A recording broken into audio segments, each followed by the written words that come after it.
Mobile রেখে দাও।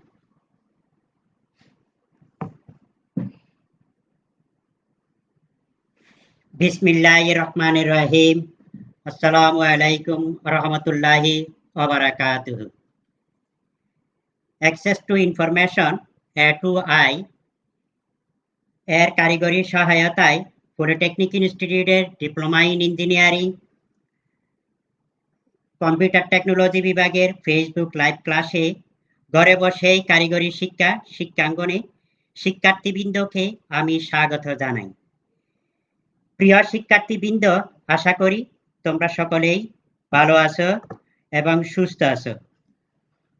উপস্থাপনায় আমি মোহাম্মদ আব্দুল সালাম চৌধুরী, চিফ ইন্সট্রাক্টর ও বিভাগীয় প্রধান, কম্পিউটার টেকনোলজি বিভাগ, চট্টগ্রাম পলিটেকনিক ইনস্টিটিউট। তো বরাবরের মতোই আমি আজকেই তোমাদের কম্পিউটার টেকনোলজি বিভাগের চতুর্থ পর্বের ডেটা কমিউনিকেশন সিস্টেম বিষয়টি নিয়ে হাজির হয়েছি। বিষয় কোড 66644। আজকের লেকচার নাম্বার 6, অধ্যায় 6 এবং আলোচ্য বিষয় হলো কম্পিউটার নেটওয়ার্কের মৌলিক ধারণা। তো এই অধ্যায় পাঠ শেষে শিক্ষার্থীবৃন্দ তোমরা যা যা শিখতে পারবে তা হলো কম্পিউটার নেটওয়ার্কের ধারণা ব্যাখ্যা করতে পারবে, কম্পিউটার নেটওয়ার্কের উদ্দেশ্য ব্যাখ্যা করতে পারবে, কম্পিউটার নেটওয়ার্কের বিভিন্ন প্রকারভেদ জানতে পারবে, ক্লায়েন্ট সার্ভার ও পিয়ার টু পিয়ার নেটওয়ার্ক সম্পর্কে জানতে পারবে। LAN local area network, metropolitan area network, MAN wide area network 1 এর সাধারণ বৈশিষ্ট্যসমূহ জানতে পারবে। কম্পিউটার নেটওয়ার্কের ধারণা। কম্পিউটার নেটওয়ার্ক বলতে বোঝায় 2 বা ততোধিক কম্পিউটারের মধ্যে আন্তঃসংযোগ ব্যবস্থা, অর্থাৎ দুটি কম্পিউটারের মধ্যে পরস্পরের সাথে 2 অথবা ততোধিক দূরত্বে কম্পিউটারের সাথে আন্তঃসংযোগ দেওয়া এবং প্রত্যেকে তথ্য আদান প্রদান করবে এবং প্রক্রিয়াকরণের জন্য ব্যবহৃত সমন্বিত সিস্টেমকে কম্পিউটার নেটওয়ার্ক বলে। এর ফলে হার্ডওয়্যার এবং সফটওয়্যার রিসোর্সগুলি এক কম্পিউটার অন্য কম্পিউটারের সাথে শেয়ার করতে পারে। তো একাধিক কম্পিউটারের মধ্যে সংযোগ স্থাপনের জন্য আমরা কেবলের মাধ্যমেও করতে পারি অথবা কেবলবিহীনও হতে পারে। তো কেবলের মাধ্যমে মধ্যে টুইস্টেড পেয়ার কেবল, তারপরে যে কোয়াক্সিয়াল কেবল, ফাইবার অপটিক ইত্যাদির মাধ্যমে আমরা একটি কম্পিউটারের সাথে আর একটা কম্পিউটার আমরা সংযোগ দিতে পারি। এবং তারবিহীন অর্থাৎ কেবল ছাড়ার মধ্যে আছে radio wave, microwave, satellite communication ইত্যাদির মাধ্যমে আমরা একটি কম্পিউটারের সাথে আরেকটি কম্পিউটার আমরা সংযোগ দিতে পারি। এটাই হচ্ছে কম্পিউটার নেটওয়ার্ক। এখানে কিছু এই যে কম্পিউটার এবং এই যে কতগুলি ডিভাইস এখানে দেখানো হচ্ছে।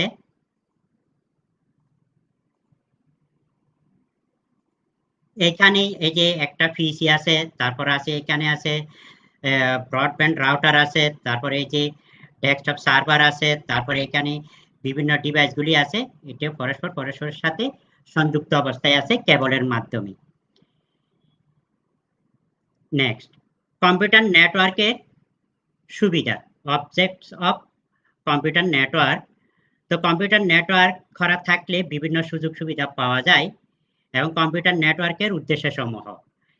কম্পিউটার নেটওয়ার্কের উদ্দেশ্য কম্পিউটার পরস্পরের সাথে যদি কম্পিউটারগুলি যদি সংযোগ থাকে কেবলের মাধ্যমে হোক অথবা কেবল ব্যতীত ওয়াইফাই এর মাধ্যমে হোক, তাহলে কম্পিউটারগুলি হার্ডওয়্যার রিসোর্স শেয়ার করতে পারে, সফটওয়্যার রিসোর্স শেয়ার করতে পারে, ইনফরমেশন রিসোর্স শেয়ার করতে পারে। হার্ডওয়্যার শেয়ার করা মানেই হলো, ধরি একটি অফিসে 5টা অথবা 5-এর অধিকও হতে পারে কম্পিউটার আছে। তো প্রত্যেক কম্পিউটারের জন্য যদি একটি করে প্রিন্টার কিনি তাহলে আমাকে 5টি কম্পিউটারের জন্য 5টা প্রিন্টার প্রয়োজন। আমি করব কি, 5টি কম্পিউটারের জন্য শুধু একটি মাত্র প্রিন্টার আমি সেট আপ করবো, এই সংযোজন করব। তাহলে দেখা যাবে যে কি 5 জন ইউজার ওই একটি প্রিন্টার ইউজ করতে পারবে। এতে আমার খরচ কমে যাবে। এইভাবে করে হার্ডওয়্যার রিসোর্স শেয়ার করা যায়। সফটওয়্যার রিসোর্স শেয়ার করা, সফটওয়্যার রিসোর্স শেয়ার করা মানে হলো একটি কম্পিউটারে ওই যে এক এক কম্পিউটারে এক এক ধরনের সফটওয়্যার থাকতে পারে। তো যার যেটা নাই সে অন্য কম্পিউটার থেকে এই সফটওয়্যারগুলি কি করতে পারে, ব্যবহার করতে পারে এবং একজনের কম্পিউটার থেকে অন্যজনের কম্পিউটারে ফাইলগুলি জমা রাখতে পারে। এটাই হলো রিসোর্স শেয়ার করা। ইনফরমেশন এবং একে অপরের কাছে কম্পিউটারে এক কম্পিউটার থেকে আরেক কম্পিউটারে ফাইল আদান প্রদান করতে পারে। কম্পিউটার নেটওয়ার্কে বিভিন্ন উপাদান আছে। কম্পিউটার নেটওয়ার্কিং করতে গেলে বিভিন্ন উপাদানের প্রয়োজন হয়, বিভিন্ন হার্ডওয়্যার ডিভাইসের প্রয়োজন হয়, হার্ডওয়্যার এবং সফটওয়্যার ডিভাইসের প্রয়োজন হয়। অর্থাৎ একটি কম্পিউটারের সাথে আরেকটি কম্পিউটার যদি আমি নেটওয়ার্ক করতে চাই, অর্থাৎ সংযোজন করতে চাই, তাহলে বিভিন্ন কম্পোনেন্ট দরকার। তো কম্পিউটারের এই যে এখানে সাধারণ একটি কম্পিউটার নেটওয়ার্ক কম্পোনেন্ট দেখানো হলো। এখানেই আছে আপনার, এখানে আছে এই যে ইন্টারনেট সংযোগ আছে, তারপরে এখানে একটা পিসি আছে, এই পিসিগুলি হোস্ট হিসেবে আছে, হোস্ট, ওয়ার্ক স্টেশন, নোড এই এবং ক্লায়েন্ট ইত্যাদি বলা হয়। এখানে একটা আছে, তারপরে এই জায়গায় একটি হোস্ট আছে, এই জায়গায় একটি হোস্ট আছে, এখানে একটি হোস্ট আছে, এখানে একটি আছে, এখানে একটি আছে এবং এখানে একটি প্রিন্টার আছে, এখানে একটি সার্ভার আছে। এইগুলিকে কেবল দ্বারা, এই যে মাঝখানে কেবল আছে, এই কেবল দ্বারা সংযোজন করা হয়েছে। তারপর মাঝখানে এই যে সংযোজন করার জন্য হাব, ব্রিজ, রাউটার ইত্যাদি আছে, রিপিটার আছে। তো এগুলির কাজ কি? রাউটার, ব্রিজ, হাব এবং রিপিটার এগুলির কাজটা কি আমরা পরবর্তী লেকচারেই দেখব। তো মাঝখানে ট্রান্সমিশন মিডিয়া আছে, কেবল আছে, এই কেবল দ্বারা প্রত্যেকটি ডিভাইস সংযোজন করা আছে। এগুলি হচ্ছে কম্পিউটার নেটওয়ার্কের বিভিন্ন উপাদান। Next, hardware component. হার্ডওয়্যার কম্পোনেন্টের মধ্যে আছে সার্ভার আছে, ক্লায়েন্ট আছে, পেয়ার আছে। তো সার্ভারটা কি? সার্ভারটা হলো একটি শক্তিশালী একটি কম্পিউটার। একটি শক্তিশালী কম্পিউটার, এটার সাথে, এই সার্ভারের সাথে অন্যান্য ক্লায়েন্ট কম্পিউটারগুলি সংযুক্ত অবস্থায় থাকে। থাকলে কি করতে পারে, এখানে যে ক্লায়েন্ট কম্পিউটার যেগুলি আছে, এই ক্লায়েন্ট কম্পিউটারগুলি কিন্তু একটু কম কনফিগারেশনের কম্পিউটার, আর সার্ভারটা হচ্ছে বেশি কনফিগারেশনের সার্ভার। এখানে মেমোরি অনেক বেশি, তারপর বিভিন্ন ধরনের সফটওয়্যার এটাতেই জমা থাকে। তো ক্লায়েন্ট কম্পিউটার করে কি, এইখানে যে অপারেটিং সিস্টেম আছে, তারপরে যে বিভিন্ন অ্যাপ্লিকেশন সফটওয়্যার আছে, এগুলি ব্যবহার করতে পারে এবং প্রয়োজনে ক্লায়েন্ট কম্পিউটার যে কোনো একটি ফাইল এইখানে সার্ভারে জমা রাখতে পারে, আবার সেখান থেকে নিয়ে সেটা এডিট করতে পারে এবং পড়তে পারে। তো সার্ভার বিভিন্ন রকমের হতে পারে, database server, file server, mail server, print server, web server, gaming server, application server. কাজের জন্য ভিন্ন ভিন্ন কাজের জন্য ভিন্ন ভিন্ন সার্ভার তৈরি করা হয়। তো ক্লায়েন্টটা কি সেটা আমি এখানে বলে ফেলছি, সেটা অনেকটা একটু কম কনফিগারেশনের কিছু কম্পিউটার যেটা সার্ভারের সাথে সংযুক্ত অবস্থায় থাকে, এগুলি হচ্ছে ক্লায়েন্ট। এই যে ক্লায়েন্ট সার্ভার থেকে সার্ভিস গ্রহণ করে এবং সার্ভার সার্ভিস দিয়ে থাকে সার্ভারের ক্লায়েন্টের প্রয়োজন অনুসারে। তারপরে এখানে আছে পেয়ার। পেয়ার মানে peer to peer. Peer to peer হলো এখানে যে বিভিন্ন, যে এখানে 6টা কম্পিউটার দেখানো হচ্ছে নেটওয়ার্কে সংযুক্ত অবস্থায়। ডান পাশে আমি একটি চিত্রের সাহায্যে কিছু peer to peer computer networking অবস্থায় আছে। এখানে কিন্তু এই পেয়ার টু পেয়ার নেটওয়ার্কিং এ কিন্তু কোনো সার্ভার থাকে না, প্রত্যেকের সাথে সংযুক্ত অবস্থায় থাকে। এইখানে প্রত্যেকে সমান কনফিগারেশনের কম্পিউটার একে অপরকে সাহায্য করতে পারে। কোনো একটি কম্পিউটার অন্য কোনো একটি কম্পিউটারকে রিকোয়েস্ট পাঠালে সে কম্পিউটার ওই অনুসারে রেসপন্ড করে। আবার পাশাপাশি অন্য আরেকটি কম্পিউটার যদি পাশের আরেকটি কম্পিউটারকে যদি রিকোয়েস্ট পাঠায়, সেই অনুসারে সে রেসপন্ড করে। Next, transmission media. ট্রান্সমিশন মিডিয়াটা কি? ট্রান্সমিশন মিডিয়াটা আমরা আগের লেকচারগুলিতে পড়ে আসছি। তো এখানেও আবার বলতেছি, আসলে ট্রান্সমিশন মিডিয়াটা হচ্ছে কম্পিউটারগুলোকে নেটওয়ার্কে সংযুক্ত করতে গেলে আমাদের কিছু কেবলের দরকার। যদি কেবল দিয়ে যদি করতে চাই তাহলে কেবল দরকার, আর যদি কেবলবিহীন যদি করতে চাই তারবিহীন তাহলে মাইক্রোওয়েভ, স্যাটেলাইট মিডিয়া, তারপর ইনফ্রারেড ওয়েভ ইত্যাদি দরকার। তারপর কেবলের মধ্যে আছে টুইস্টেড পেয়ার, তারপর আছে কোয়েক্সিয়াল কেবল, ফাইবার অপটিক, এইগুলো হচ্ছে ট্রান্সমিশন মিডিয়া।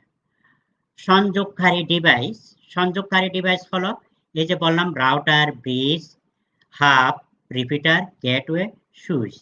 এটি কম্পিউটারগুলির মধ্যে একে অপরের এই যে দুটি কম্পিউটার, দুটির অধিক কম্পিউটার, এগুলির মধ্যে সংযোগ করে। তো এগুলির কাজটা কি আমরা দেখি।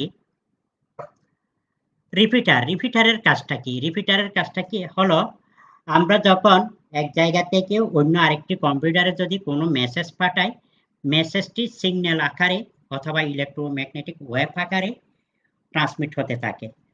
তখন এই সিগন্যালটি অথবা এই ইলেকট্রোম্যাগনেটিক ওয়েভ আকারে যাওয়ার সময় কিছু দূর গিয়ে এই সিগন্যালটি একটু দুর্বল হয়ে যায়। দুর্বল হয়ে গেলে এটা রিসিভার পর্যন্ত পৌঁছাতে পারে না। তো এই দুর্বল হয়ে যাওয়াকে বলা হয় অ্যাটেনুয়েশন বলা হয়। এই অ্যাটেনুয়েশনকে অগ্রাহ্য করার জন্য, অ্যাভয়েড করার জন্য রিপিটার ব্যবহার করা হয়। রিপিটার কি করে, এই দুর্বল হয়ে যাওয়া সিগন্যালটিকে আবার শক্তিশালী করে এটা ট্রান্সমিট করে। ব্রিজটা কি? ব্রিজটা হলো নন রাউটেবল প্রোটোকলের ক্ষেত্রে সিগন্যালকে এক সেগমেন্ট থেকে অন্য সেগমেন্টে পাঠানোর জন্য ব্রিজ ব্যবহার করা হয়। এটি ছোট আকারের নেটওয়ার্কের জন্য খুবই কার্যকরী কানেক্টিভিটি ডিভাইস। নন রাউটেবল প্রোটোকল এক নেটওয়ার্ক থেকে অন্য নেটওয়ার্ক সেগমেন্টে ডাটা প্রেরণ করতে পারে না। ব্রিজটা ব্যবহার করা হয় পাশাপাশি দুটি বিল্ডিংয়ে। ধরা যাক একটি বিল্ডিংয়ে একটা কিছু কম্পিউটার নেটওয়ার্ক করা আছে এবং অপর আরেকটি বিল্ডিংয়ে আর কিছু কম্পিউটার নেটওয়ার্ক অবস্থায় আছে। উভয় বিল্ডিংয়ের কম্পিউটারগুলিকে যদি আমি সংযুক্ত করতে চাই, নেটওয়ার্কের আওতায় নিয়ে আসতে চাই, তাহলে মাঝখানে একটি ডিভাইস প্রয়োজন। এই ডিভাইসটি হলো ব্রিজ। রাউটারের কাজটা কি? লজিক্যালি পৃথক এমন দুই বা ততোধিক নেটওয়ার্কে সংযুক্ত করতে রাউটার বিশেষ অ্যাড্রেসিং পদ্ধতি ব্যবহার করা হয়। রাউটার সংযোগ প্রদানের, এখানে বানানটা ভুল, প্রদানের কাজটি সম্পন্ন করে থাকে এবং বড় বড় নেটওয়ার্কের লজিক্যাল নেটওয়ার্ক সেগমেন্টে বিভক্ত করার মাধ্যমে। এই ধরনের ছোট নেটওয়ার্ক সেগমেন্টকে বলা হয় সাবনেট বা সাবনেটওয়ার্ক বা সাবনেট। রাউটার আবার প্রতিটি সাবনেটের বিপরীতে একটি করে অ্যাড্রেস বরাদ্দ দিয়ে থাকে। অর্থাৎ আমার এই কম্পিউটারটা আজকে নেটওয়ার্কে, এই যে আমি যে কম্পিউটার বা পিসি ল্যাপটপের সাহায্যে আমি আজকে এই যে লেকচারটা দিচ্ছি, আমার এই কম্পিউটারটা কিন্তু নেটওয়ার্কযুক্ত। তো এটা ওয়াইফাই এ সংযুক্ত। এই কম্পিউটারে কিন্তু প্রতিটি নেটওয়ার্কে সংযুক্ত প্রতিটি কম্পিউটারে একটি করে আইপি অ্যাড্রেস দিতে হয়, internet protocol address. IP address সম্পর্কে আমরা পরবর্তীতেই পরের লেকচারগুলিতে পড়ব। তো একটা নাম্বার দিতে হয়, এই নাম্বারটাকেই আইপি অ্যাড্রেস বলা হয়। এটা দিতে হয় রাউটারের সাহায্যে সেট আপ করা হয়। হাব বা সুইচ হলো নেটওয়ার্কের একটি গুরুত্বপূর্ণ অংশ, যা স্টার টপোলজিতে খুবই গুরুত্বপূর্ণ ডিভাইস হিসেবে কাজ করে। বর্তমানে হাবের পরিবর্তে নেটওয়ার্ক সুইচ ব্যবহার করা হয়। তো অনেকগুলি কম্পিউটারকেই সংযুক্ত করতে চাইলে প্রত্যেক কম্পিউটারে ইউটিপি কেবল সংযুক্ত করে এই সংযুক্ত প্রতিটি কেবলগুলি একটি ডিভাইসে কানেক্ট দেওয়া হয়। এই ডিভাইসটিকে হাব বলা হয়। অনেকটা আমরা যে ইলেকট্রিক কানেকশনের ক্ষেত্রে এই যে মাল্টিপ্লাগ ব্যবহার করি, মাল্টিপ্লাগের মতো হাবটি কাজ করে। তবে হাব এবং সুইচ অনেকটা একই রকম। তবে একটি পার্থক্য হলো সুইচ সিগন্যাল রিসিভ করার পর সরাসরি টার্গেট পোর্টে বা পোর্ট সমূহে প্রেরণ করে। এক্ষেত্রে টার্গেট পোর্ট কেবলমাত্র সিগন্যাল গ্রহণ করে এবং অন্যান্য পোর্ট তা গ্রহণ আগ্রহ দেখায় এবং রিসিভ করে। নেক্সট, তো নেটওয়ার্কের সফটওয়্যার কম্পোনেন্টগুলি, নেটওয়ার্কের অপারেটিং সিস্টেম কম্পোনেন্ট হচ্ছে নেটওয়ার্ক অপারেটিং সিস্টেম আছে। নেটওয়ার্ক অপারেটিং সিস্টেমের প্রধান সাধারণত সার্ভারে ইনস্টল করা থাকে এবং নেটওয়ার্কের মাধ্যমে ফাইল, ডাটাবেস, অ্যাপ্লিকেশন, প্রিন্টার ইত্যাদি শেয়ার করার জন্য নেটওয়ার্কে ওয়ার্কস্টেশন সমূহগুলোকে সুবিধা প্রদান করে। অর্থাৎ এই যে আমি বললাম যে সার্ভারের সাথে যে বিভিন্ন ক্লায়েন্ট বা নোডগুলি সংযুক্ত অবস্থায় থাকে এবং সার্ভারের মধ্যে বিভিন্ন ধরনের অপারেটিং সিস্টেম ইনস্টল করা থাকে এবং নোডগুলি ইচ্ছা করলে ভিন্ন ভিন্ন অপারেটিং সিস্টেমও ব্যবহার করতে পারে এবং সেই সাথে ডাটাবেস, ফাইল, অ্যাপ্লিকেশন, প্রিন্টার ইত্যাদি শেয়ার করতে পারে। এই শেয়ার করার সুবিধাটাতে অপারেটিং সিস্টেমে তৈরি করে দেয়, অপারেটিং সিস্টেম এই সুবিধাটা তৈরি করে দেয়। প্রোটোকল, প্রোটোকলটা হলো কম্পিউটার নেটওয়ার্ক করতে গেলে এক কম্পিউটারের সাথে অন্য কম্পিউটারে যদি আমি সংযোগ দিতে চাই তাহলে একটি সফটওয়্যার প্রয়োজন হয়। এই সফটওয়্যারটা হলো কিছু নিয়ম নীতি। তো এটা ডাটাকে নির্ভুলভাবে এক কম্পিউটার থেকে আরেক কম্পিউটারে ট্রান্সমিট করার জন্য সহায়তা করে এবং কম্পিউটারগুলিকে নিয়ন্ত্রণ করে, কন্ট্রোল করে। এটি হচ্ছে প্রোটোকল বা প্রোটোকল স্যুট। কম্পিউটার নেটওয়ার্ক ব্যবহারের সুবিধা, তো কম্পিউটার নেটওয়ার্কের ব্যবহারের সুবিধা হচ্ছে হার্ডওয়্যার রিসোর্স শেয়ার করা। হার্ডওয়্যার রিসোর্সটা কিভাবে শেয়ার করতেছে? হার্ডওয়্যার রিসোর্সটা এইভাবে, এখানে দেখা যাচ্ছে কি একটা প্রিন্টার আছে, এই প্রিন্টারের সাথে আমার 3টি পিসি আছে, 3টি পিসি 3জন ইউজার ব্যবহার করতেছে। এই 3টা পিসির জন্য আমি 3টি প্রিন্টার ব্যবহার না করে নেটওয়ার্ক সবগুলো কম্পিউটারকে ল্যান সংযুক্ত করে একটা প্রিন্টার আমি সংযোগ দিয়েছি। প্রত্যেক পিসি ইচ্ছা করলে এই প্রিন্টারটি ব্যবহার করতে পারে। এইভাবে করে হার্ডওয়্যার রিসোর্স শেয়ার করে। সফটওয়্যার রিসোর্স শেয়ার করা, তো এখানে একটি সার্ভার আছে, সার্ভারের মধ্যেই এটা অনেক বড় যে হাই কনফিগারেশনের একটি কম্পিউটার বা সার্ভার। এই সার্ভারের মধ্যে বিভিন্ন ধরনের অ্যাপ্লিকেশন সফটওয়্যারগুলি থাকে। তো অনেক অ্যাপ্লিকেশন সফটওয়্যার অনেক দামি এবং লাইসেন্স করে নিতে হয়। তো এখানে 3টি পিসির জন্য আমি আলাদা আলাদা করে অ্যাপ্লিকেশন সফটওয়্যার না কিনে এখানে সার্ভারের মধ্যে রাখবো। এই সার্ভার থেকে এই অ্যাপ্লিকেশন সফটওয়্যারগুলি আমি ব্যবহার করতে পারি। আবার এই আমার এই যে ফাইল আছে, ফাইলগুলিকে আমি ইচ্ছা করলে এখানে সেভ করে রাখতে পারি। এইভাবে করে সফটওয়্যার রিসোর্স শেয়ার করা যায়।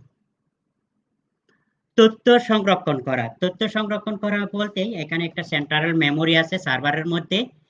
তো আমার এখানে যে পিসিগুলি আছে, পিসিগুলিতে আমার যে তথ্যগুলি আছে, ইচ্ছা করলে এই তথ্যগুলি আমি এই সার্ভারের মধ্যে সংরক্ষণ করে রাখতে পারি।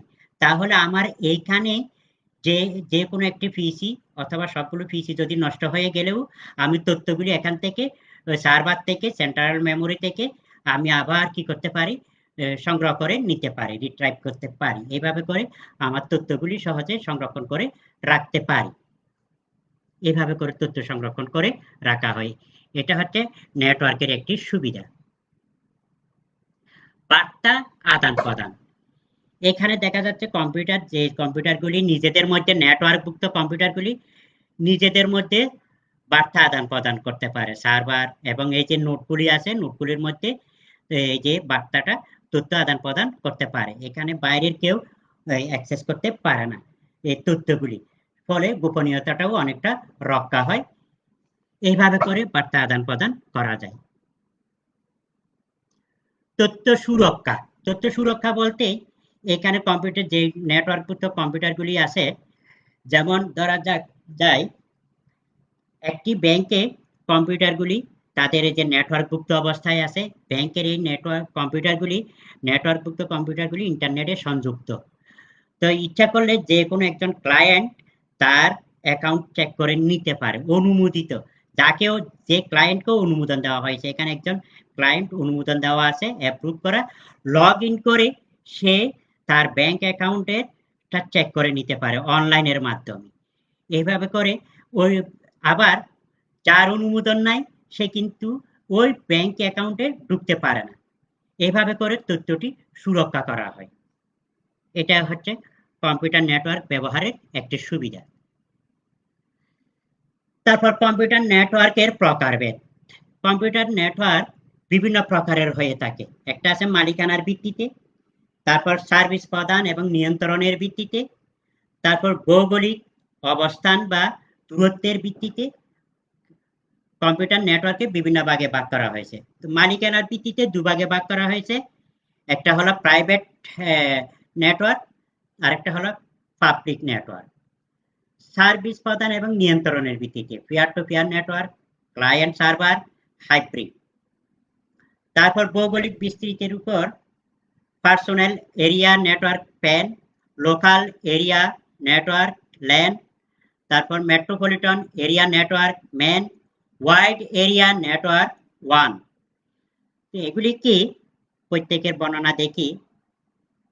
মালিকানার ভিত্তিতে যে প্রাইভেট এরিয়া নেটওয়ার্ক আছে, এটি সাধারণত কোনো ব্যক্তি বা প্রতিষ্ঠান বা সংস্থার মালিকানাধীন কতগুলি কম্পিউটারের মধ্যে হতে পারে। যেমন ব্যাংকের বিভিন্ন ব্যাংকের নিজস্ব নেটওয়ার্ক ব্যবস্থা, একটি সংস্থার ইন্ট্রানেট, এগুলো হচ্ছে প্রাইভেট নেটওয়ার্ক। অর্থাৎ ব্যাংকের মধ্যে যে নেটওয়ার্কটা গড়ে ওঠে, এটা হচ্ছে প্রাইভেট নেটওয়ার্ক। পাবলিক নেটওয়ার্ক, এটি কোনো প্রতিষ্ঠান বা সংস্থা দ্বারা পরিচালিত, তবে যে কেউ চাইলে অর্থের বিনিময়ে এই নেটওয়ার্ক ব্যবহার করতে পারে। যেমন আমরা বিভিন্ন মোবাইল কোম্পানির নেটওয়ার্কগুলি আমরা ব্যবহার করতেছি অর্থের বিনিময়ে, টাকার বিনিময়ে। তো ইচ্ছা করলে আমরা বিটিসিএল এর যে নেটওয়ার্ক আছে সেটাও আমরা অর্থের বিনিময়ে আমরা এটা ব্যবহার করতে পারি। এটা হচ্ছে public network. Next, client server network. Client সার্ভারটা হচ্ছে এখানে কিছু যে আমরা আগেও বলেও আসছি, এখানে কিছু কম্পিউটার আছে, তারপরে যে মোবাইল আছে, তারপরে এখানেও একটা পিসি আছে, এগুলি হচ্ছে ক্লায়েন্ট। তো এখানে একটি সার্ভার আছে। তো এই যে সার্ভারের সাথে এই যে প্রত্যেক ক্লায়েন্ট বা নোট বা এই যে মোবাইল, এগুলি কিন্তু সংযুক্ত অবস্থায় আছে ইন্টারনেটের সাহায্যে, নেটের সাহায্যে। এটা হচ্ছে client server network. Next,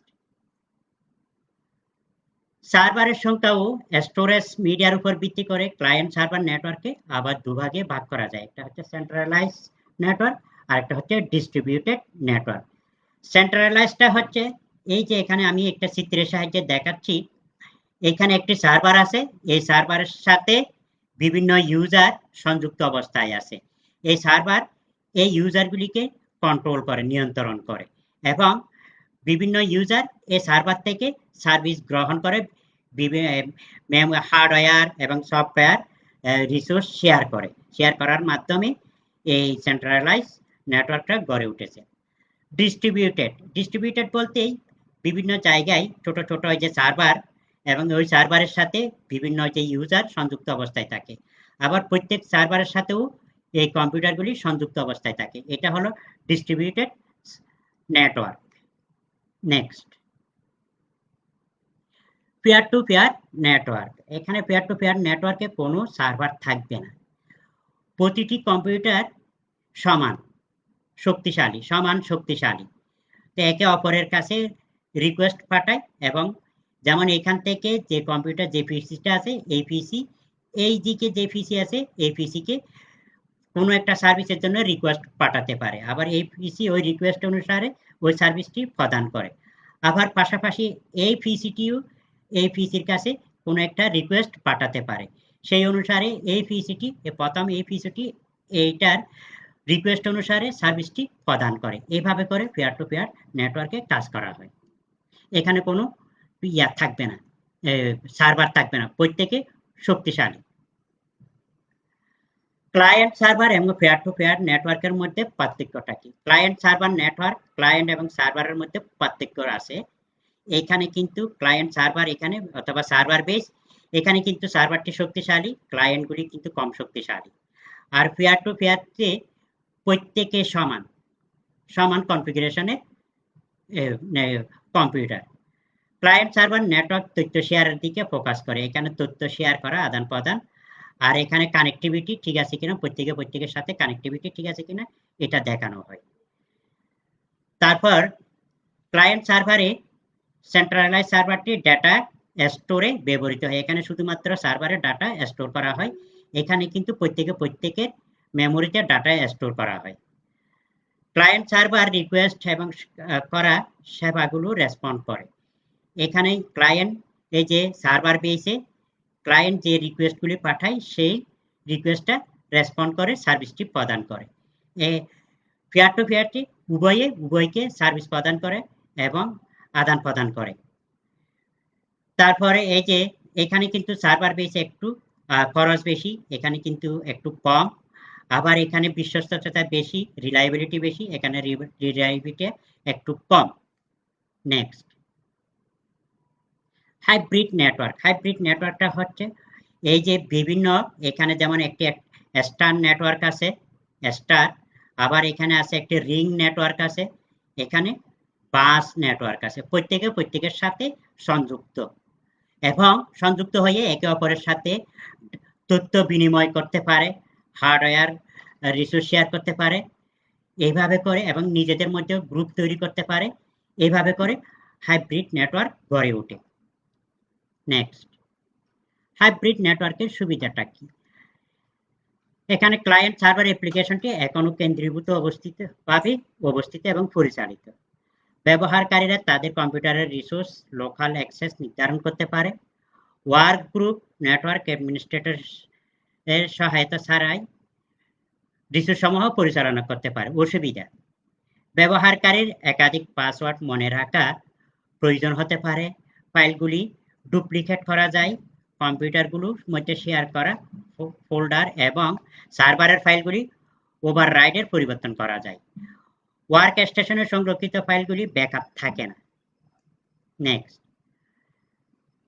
personal area network. ভৌগোলিক দূরত্বের উপর ভিত্তি করে কম্পিউটার নেটওয়ার্কের বিভিন্ন প্রকারগুলি আলোচনা করা হয়েছে।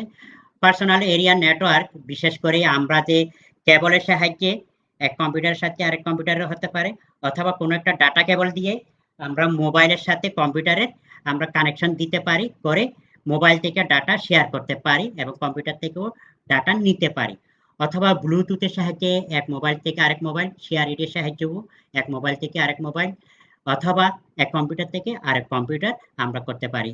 এই যে মোবাইলের সাথে মোবাইলের যে ডাটা অথবা ফাইল আদান প্রদান হচ্ছে, এটা কিন্তু পার্সোনাল এরিয়া নেটওয়ার্ক বা প্যান বলা হয়। তো ফ্যানের কিছু বৈশিষ্ট্য আছে, এরা নিজেদের মধ্যে ডিভাইস সমূহ যোগাযোগ ব্যবহৃত হয়। এটি খুব একটা ছোট জায়গায়, সীমাবদ্ধ জায়গার মধ্যে এটি ব্যবহৃত হয় এবং ল্যাপটপ, তারপরে যে মোবাইল, তারপর প্রিন্টার ইত্যাদির মধ্যে ব্যবহার করা হয়। এবং আমরা যে ওয়্যারলেস মাউস ব্যবহার করি, কিবোর্ড ব্যবহার করি, এটাও কিন্তু একটি নেটওয়ার্ক সিস্টেমের মাধ্যমে হচ্ছে, নেটওয়ার্ক সংযোগের মাধ্যমে হচ্ছে, এটাকে পার্সোনাল এরিয়া নেটওয়ার্ক বলা হয়। ফ্যানের কিছু অসুবিধা আছে। সুবিধা, ফ্যানের সুবিধা হচ্ছে তুলনামূলকভাবে সুরক্ষিত এবং নিরাপদ। অসুবিধা হলো একই ব্যান্ড রেডিও ব্যান্ড হলে নেটওয়ার্কের সাথে সংযোগ স্থাপন করতে সমস্যা হয়। দূরত্ব, খুব বেশি দূরত্ব রাখা যায় না, কম দূরত্বের মধ্যে এটি ব্যবহার করতে হয় এই network. Next, local area network. 10 kilometre অথবা একটি রুমের মধ্যে যে কয়টি কম্পিউটার আছে, এইগুলি পরস্পরের সাথে যে সংযোগ ব্যবস্থা, এটাকে বলা হয় লোকাল এরিয়া নেটওয়ার্ক, অথবা পাশাপাশি দুটি বিল্ডিং এর মধ্যেও হতে পারে। তাই এটি একটি প্রাইভেট নেটওয়ার্ক, বাইরে কোনো একটি সংস্থা এটি নিয়ন্ত্রণ করে না, নিজেরাই করে। তারপর এইখানে ওয়ানের তুলনায় একটু গতি বেশি, অ্যাক্সেস নিয়ন্ত্রণ করার পদ্ধতি রয়েছে। ল্যানের সুবিধা, এটি খুব সহজ এবং বিশ্বস্ত, দ্রুত গতির, তারপর কেবলমাত্র এক জায়গায় পরিচালনা করা যায়, ডাটা সুরক্ষিত থাকে এবং ব্যয়ও কম। লোকাল এরিয়ার মধ্যে ইন্টারনেট সংযোগ শেয়ার সুবিধা দেয়। ল্যানে কম্পিউটার নেটওয়ার্ক শেয়ার করার খরচ বাঁচায়। অসুবিধার সময়, তবে ল্যানে ইনস্টল করার প্রাথমিক ব্যয়টি বেশি। ল্যানের অ্যাডমিন প্রতিটি ল্যান ব্যবহারকারী ব্যক্তিগত ডেটা ফাইলগুলি চেক করতে পারে, সুতরাং গোপনীয়তা নিশ্চয়তা দেয় না। Next, MAN metropolitan area network. Metropolitan area নেটওয়ার্কটা হলো একটি শহরের মধ্যে বিভিন্ন ল্যানগুলিকে সংযুক্ত করা। এটি হচ্ছে মেট্রোপলিটন এরিয়া নেটওয়ার্ক। অর্থাৎ একটি শহরের মধ্যে ব্যাংক, শিক্ষা প্রতিষ্ঠান, শিল্প প্রতিষ্ঠানের বিভিন্ন শাখা অফিসের মধ্যে যোগাযোগের জন্য এই ধরনের নেটওয়ার্ক ব্যবহার করা হয়। এছাড়া যোগাযোগের জন্য এটা ব্যবহার করা হয়। ম্যানের বৈশিষ্ট্য, এটি সর্বাধিক 50 কিলোমিটার শহর জুড়ে বিস্তৃত। বেশিরভাগ মাধ্যমটি অপটিক্যাল ফাইবার ব্যবহার করা হয়। ম্যানের সুবিধাসমূহ, এটি উচ্চ গতির এবং দ্রুত যোগাযোগ সম্পন্ন করে। এটি একটি বিস্তৃত আকারের নেটওয়ার্ক। ম্যানের নেটওয়ার্কের দ্বৈত বাস একই সাথে উভয় দিকে ডেটা প্রেরণ করতে পারে। তো এখানে অসুবিধা হচ্ছে অধিক তার প্রয়োজন হয় এবং হ্যাকারদের থেকে সুরক্ষিত করা কঠিন। ওয়াইড এরিয়া, এখানে এটা ভুল হয়েছে, এটা হচ্ছে wide area network. Wide area নেটওয়ার্কটা হচ্ছে ওয়াইড এরিয়া নেটওয়ার্ক